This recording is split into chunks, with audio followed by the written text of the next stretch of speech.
So, guys, last night I grabbed myself a beer and I sat down and I watched the debate for the Canadian election, the English debate. The French debate was the night before. And I thought I'd sit down and I'd give you guys my thoughts on the debate and ultimately what it could mean for the election.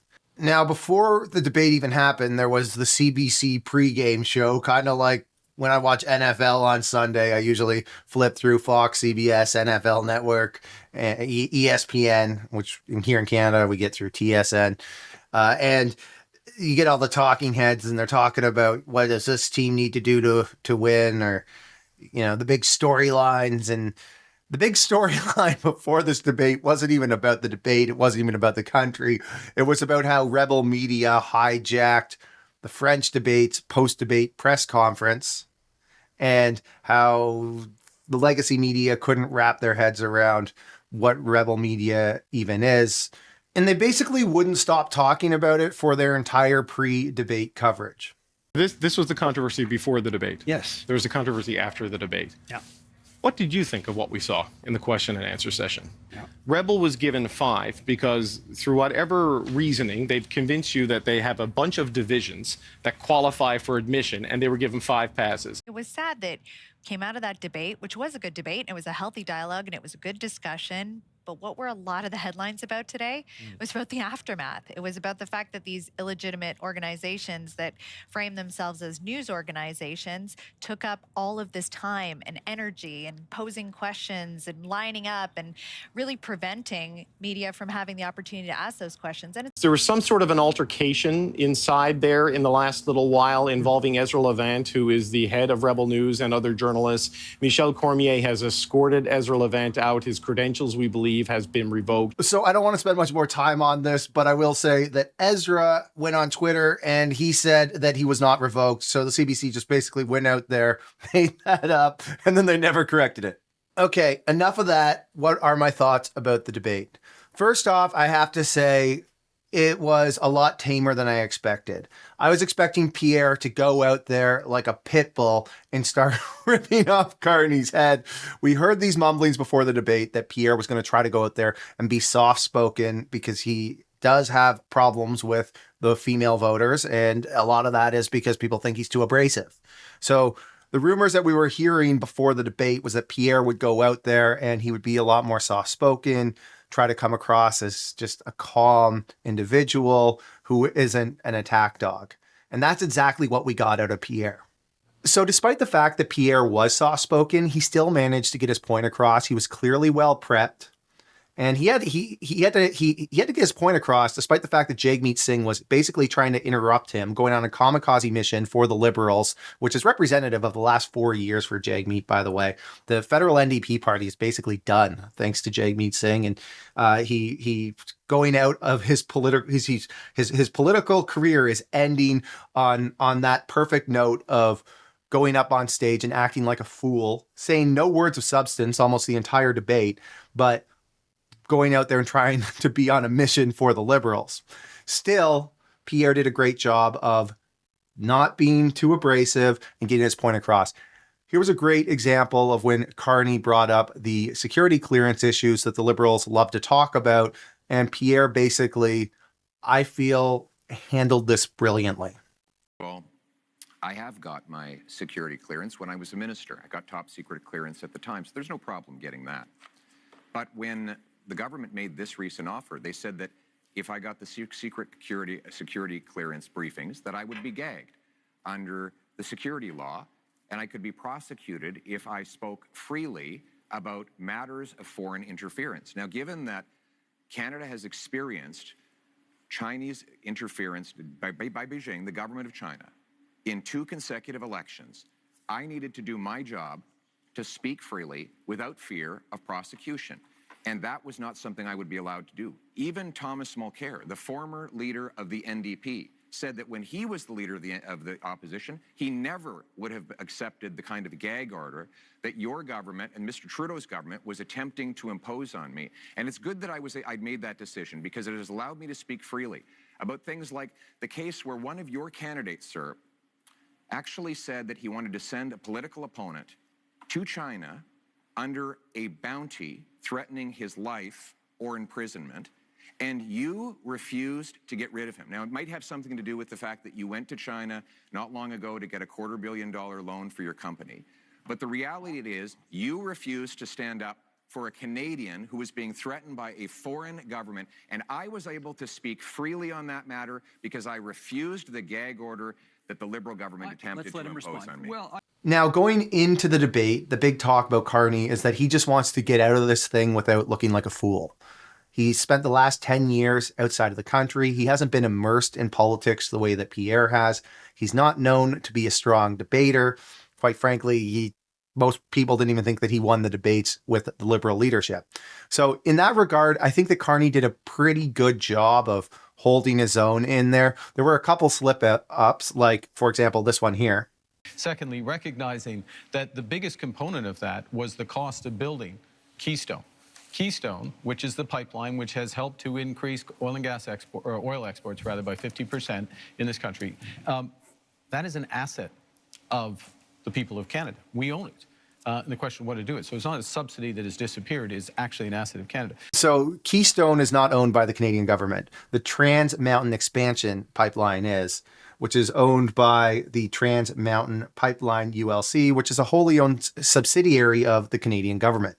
So I don't think that this is that big of a deal. I think it just is an example of how Carney hasn't spent his last 10 years immersed in the Canadian government. And it's very easy for him to be exposed by the fact that he just doesn't know as much of these details as somebody who has been doing their job with the Canadian government for the last 10 years. So there weren't too many of these slip-ups, but you'd catch the odd one like that. Now, if you followed my content, you know that my biggest concern with Mark Carney is the conflicts of interest that exist with his position in Brookfield and being Prime Minister of Canada.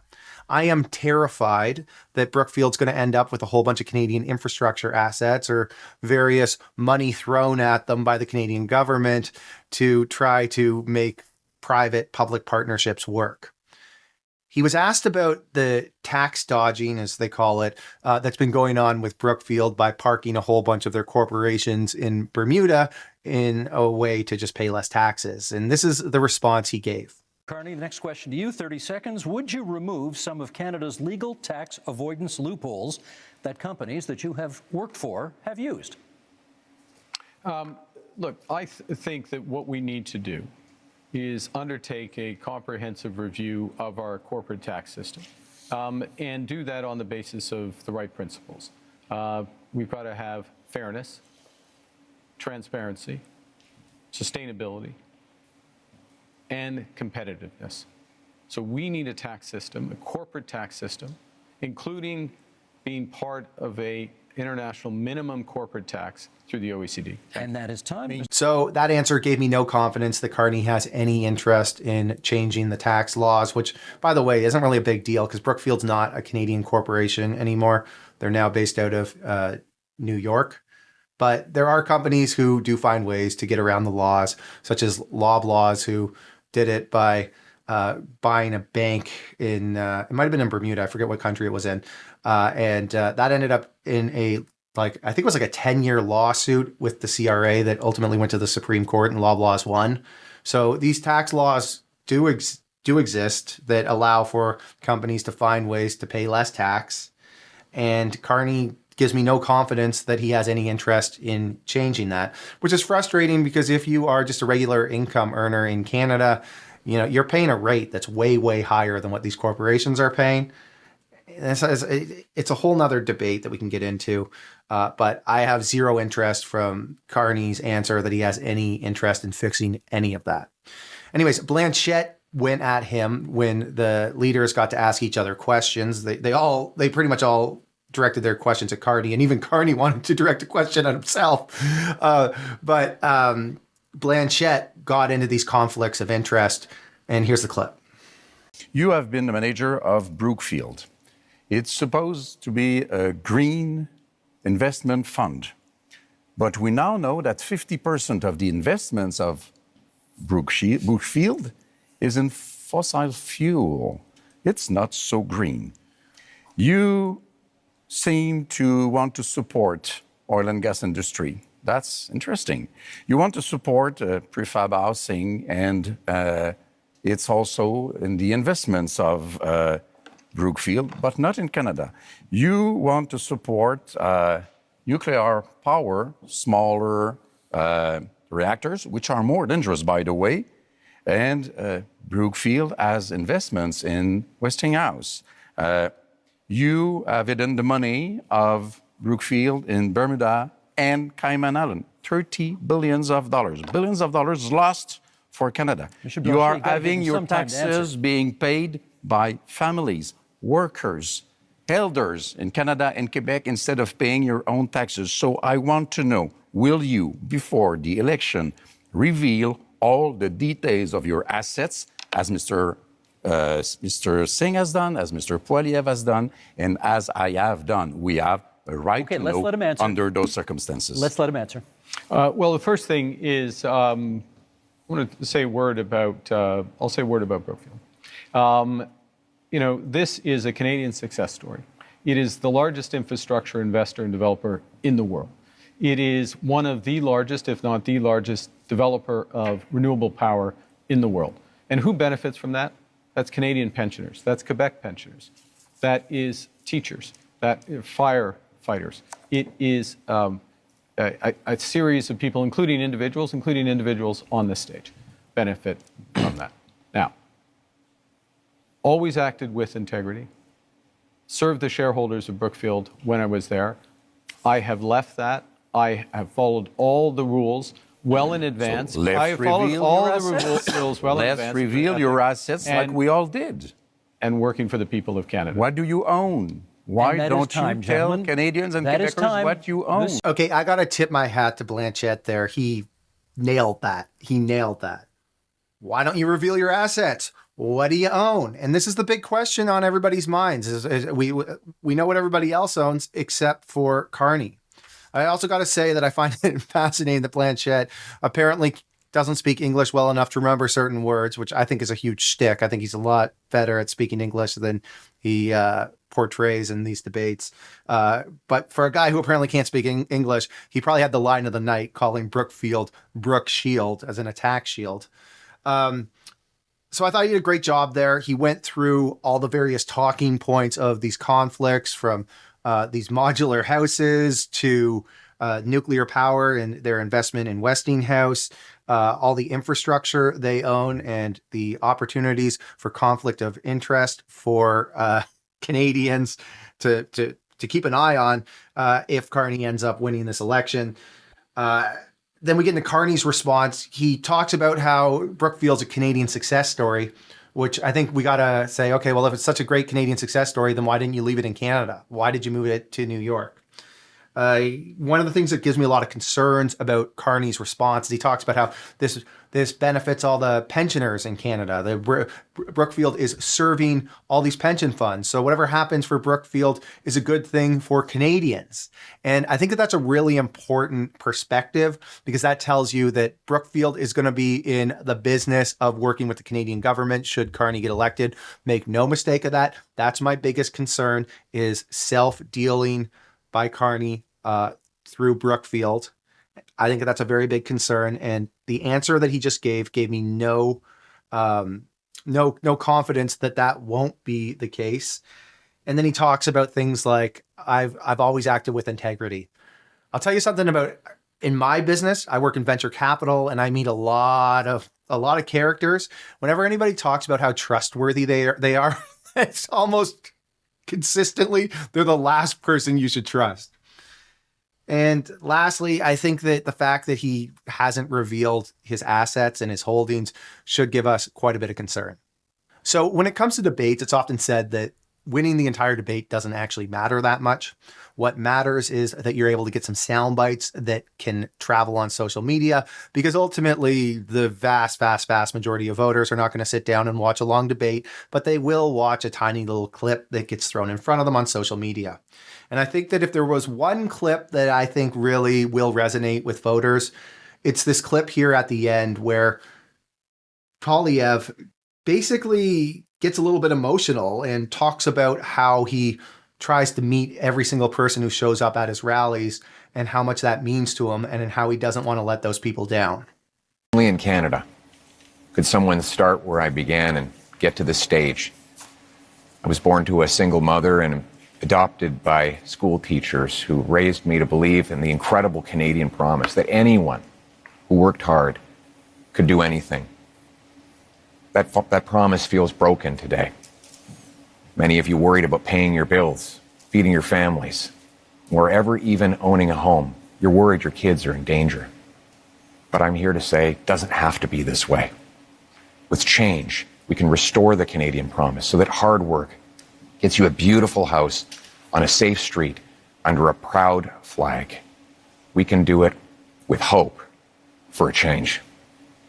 So who were the winners and the losers on the night? Well, if you go to Abacus, who did a poll that was done, I assume, shortly after, it showed that 43% of people felt that Pierre did more to win their vote compared to Carney, who scored in at 40%, which is it's pretty close. There's not a clear-cut winner, but I think that when we think about the polls going in and how Carney was leading in the polls, I think that that tells us something pretty dramatic.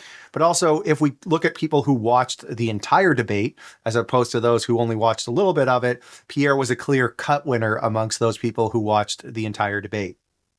Now, Pierre's kind of been sitting in that high 20 range on Polymarket going into the debate. And then after the debate, he hit a low of 20%.